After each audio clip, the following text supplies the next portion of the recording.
viewers out there, you're welcome to Sports Orbit, reaching you from Leadership TV.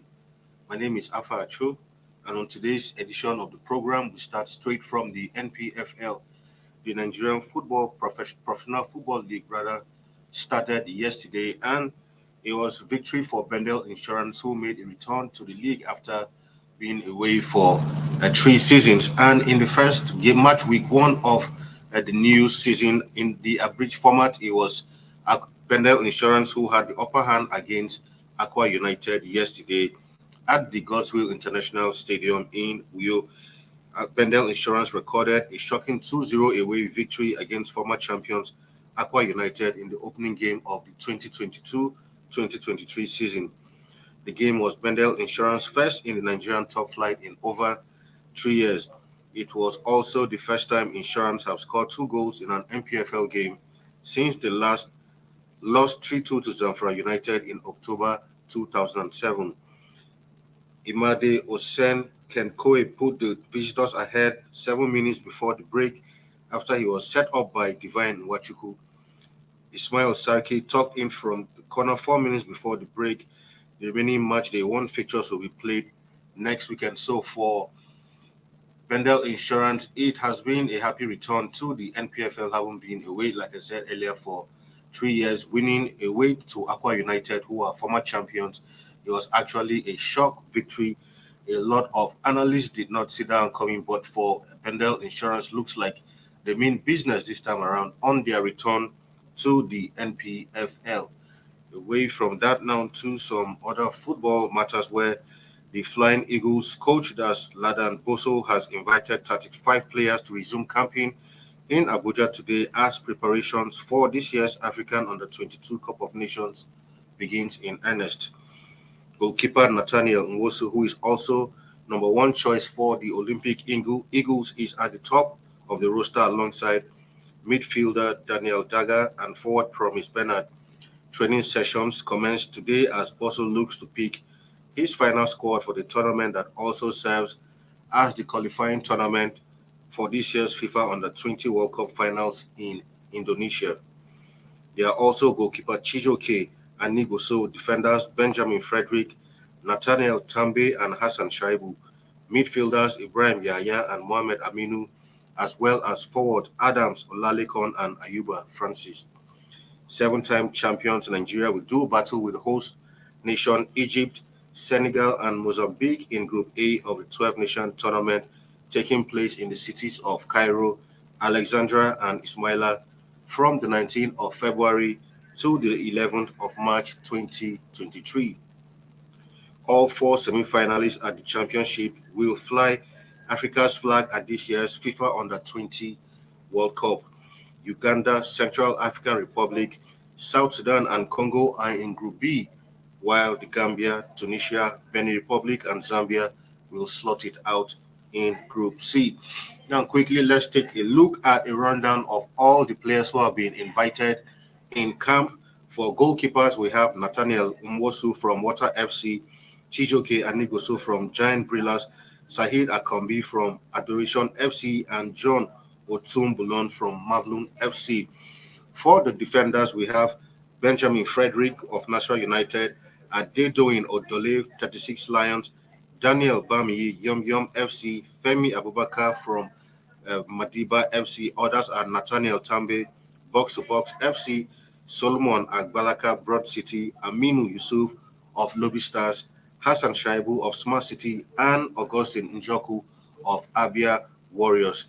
That is that for the defenders. While for the midfielders, we have Daniel Daga of Dakada FC, Ogbelu Onoche, National United, Frederick Godwin of City FC, Jonathan Nicholas, Simobien FC, Mohamed Aminu, Melantaki FC, and the other include Shatima Umar and Abdurrahman Adam, both of Manium FC, Caleb Ochetiku, Mavlun FC, Ibrahim Yahya, also of May Lantaki FC, Bilaminu Musa, May Lafia FC, while Musa Usman from May Lantaki FC. So as it stands, May Lantaki FC has about 3 to about 4 players, if I'm not mistaken, in the team so far. For The strikers we have Jude Sunday from Real Sapphire FC, Ifesinachi Obiaku, 36 Lions, Adams Olalikon, Bremo Stars, Ima Ochegu, Plateau United, Haliru Sarki, Mekunkule FC, Christogonus Ibe, Chukwebuka FC, Farouk Salami, Ikorodu City, Shegun Otu Sanoya, and Ayuba Francis, both of National United, Promise Bernard from Fame FC, while Shetima Abani is the player from Plateau United. So all of these players are already in camp as of today, and they will begin preparing in earnest for the under 20 African qualifiers. Recall that all the last four finalists will make it to the under 20 World Cup championships. Now, to some other football matters, also recall that as a result of the Super Eagles not qualifying for the 2022 World Cup, the vice presidential candidate of the Labour Party, Dati Baba Ahmed, says he's confident that Super Eagles won't miss the World Cup if Peter Obi is elected president come February 2023. Recall that the three-time African Cup of Nations champions failed to make it to the 2022 World Cup in Qatar, losing the spot to Ghana. Baba Ahmed spoke during an appearance alongside Peter Obi on the People's Town Hall, a live event organized by Channels Television and its partners on Sunday evening. He said they will ensure that Nigeria wins the Nations Cup as well as participate in every World Cup. Speaking further, he said, I will plead with Mr. President to see that whoever is in charge of sport will see that we move mountains to bring the African Cup to Nigeria. There's no way the World Cup will be played without Nigeria. Nigeria has passed that. It will never happen again. He also said that their administration will see to it that people who represent Nigeria in sports are never owed salaries or allowances. He said, this is entertainment, sport is entertainment, and then we are going to proliferate the infrastructure and the reward will be coming to the participants. Never will salaries or allowances of Nigerian players be delayed by 1 hour. We will be there to ensure they are compensated, link them with industries and companies, and raise their profiles internationally, he said at the town hall event. Recall that in recent times, and the Super Eagles, not just the Super Eagles, we recall what happened last year to the Tigers after uh, doing very well in the African and Women's Basketball Championship and having to come home and allowances were not paid. In fact, it took them to they had to protest for a long time, carrying out placards and all of that before their cries were heeded to the government. But this time around, Dati Baba is saying that when when and or if they are elected into power, that it will now be a thing of the past for Nigerian players or sportsmen in general to be owed salaries or allowances. Away from that now to another football matter where Odion Igalo, Super Eagles striker, currently doing a lot of exploits in the Saudi Arabian League. And currently he is upbeat on the chances of Al Hilal claiming the FIFA World Cup title in Morocco. The competition will run from February 1st to 11, 2023. Real Madrid and Flamengo, current European and South American champions, are firm favorites to win the competitions, while Seattle Sounders, Auckland City, and Wydad Casablanca are other teams that will participate in the competition. Seattle Sounders represent North America, while Auckland City will represent Australia and the Oceania zone, while Wydad Casablanca, Moroccan champions, will represent Africa at the competition. And for Igalo, he is confident that Al Hilal can upset the form book by winning the competition. He said, everything is possible in football nowadays. You can't predict what's going to happen. If you work hard and fight hard on the field of play, you can do anything. Look at Morocco at the World Cup, for instance, he stated on FIFA.com. He said nobody gave them a chance. They got to the semi-final and they almost got to the final. I believe Al Hilal can fight and get to the final and win it because in football, it's possible to do anything when you work hard and believe in yourself. Igalo was part of Al Hilal's squad that came fourth in the competition last year. Recall that the Super Eagles striker has been in fine form in recent times, scoring In all of his last 6 games he has played so far, on Thursday night he scored another goal, making it the sixth straight game in which he will be registering his mark on the score sheet. So hopefully, we hope that Al Hilal can go out there and confront. But don't forget that Real Madrid, European champions, are also in that competition. So they actually face an uphill battle in ensuring that they win that competition this time around.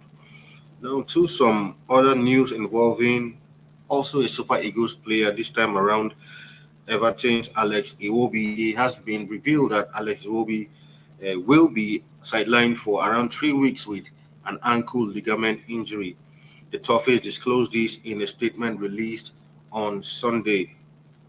Iwobi suffered the injury in Friday's Emirates FA Cup third round fixture at Manchester United, which Everton lost 3-1.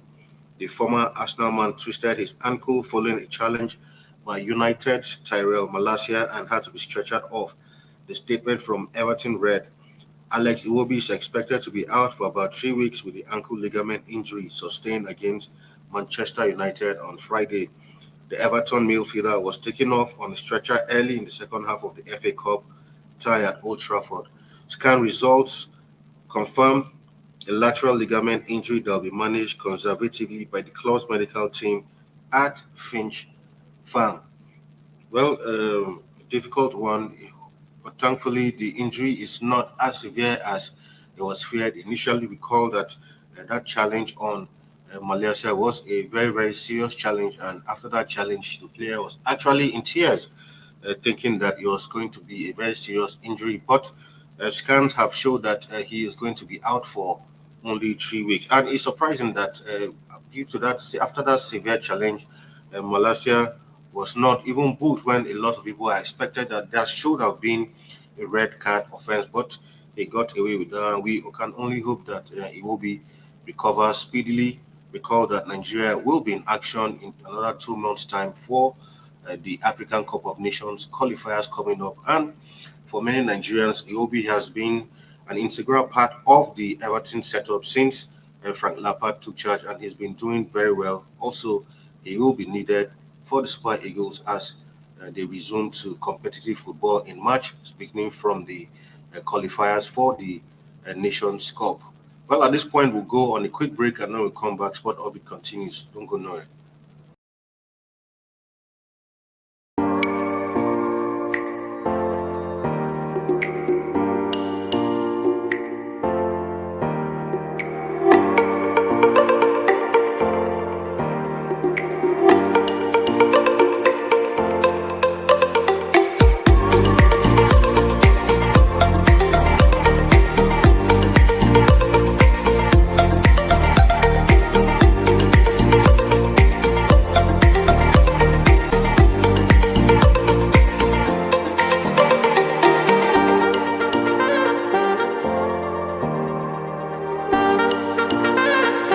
For sponsorship and advert placements, please contact 080-3688-6158. Last Word Leadership Podcast Studio. You have the last word.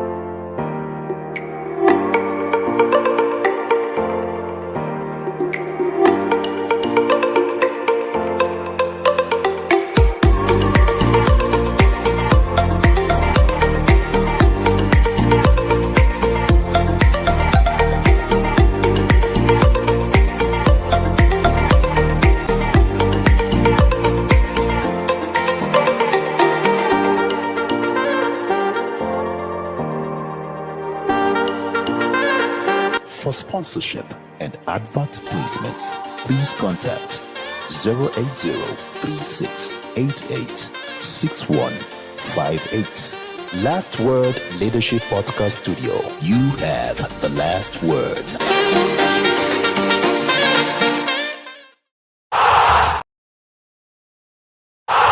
Sports Orbit. We make the world go round.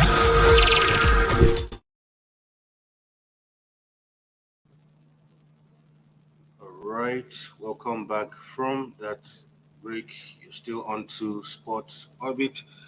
Now to some other stories this time around. We'll go straight to boxing where Anthony Joshua is set to fight three opponents in 2023 with promoter Eddie Hearn suggesting he will first face an unnamed top 15 opponent, and Joseph Parker has put his name forward. Joshua is yet to return since being ousted for a second time by Ukrainian rival Alexander Usyk, who appeared to end the Britain's hopes of fighting for a world title in the near future. AJ will now need a rebuild this year to seek redemption and become a three-time world champion with the likes of Dillian White and Deontay Wilder linked as his most likely opponents. Parker speaking to Sky Sports said, I would love to fight Dillian White again if I can get a good win over Jack. He's got to fight someone. I know he's looking for a trainer or working with a few trainers in America. But if AJ wants to fight, I'll have to fight Jack first before I think of fighting AJ. He continued by saying, David Higgins, my manager, sent a message to Matchroom to ask if Joshua needed a fight, but we got no reply back. Parker revealed, said, if you're looking for a fight, come to me, Dillian White, even Joe Joyce, if you want another fight and no one wants to fight you, let's go again. Parker was appointed by Joshua in 2018 with the Britain snatching Parker's world title to further unify the division and appear to continue his march to becoming undisputed king. However, things have since collapsed for Joshua, who has now lost three times, including against Andy Ruiz Jr. and Alexander Usyk twice.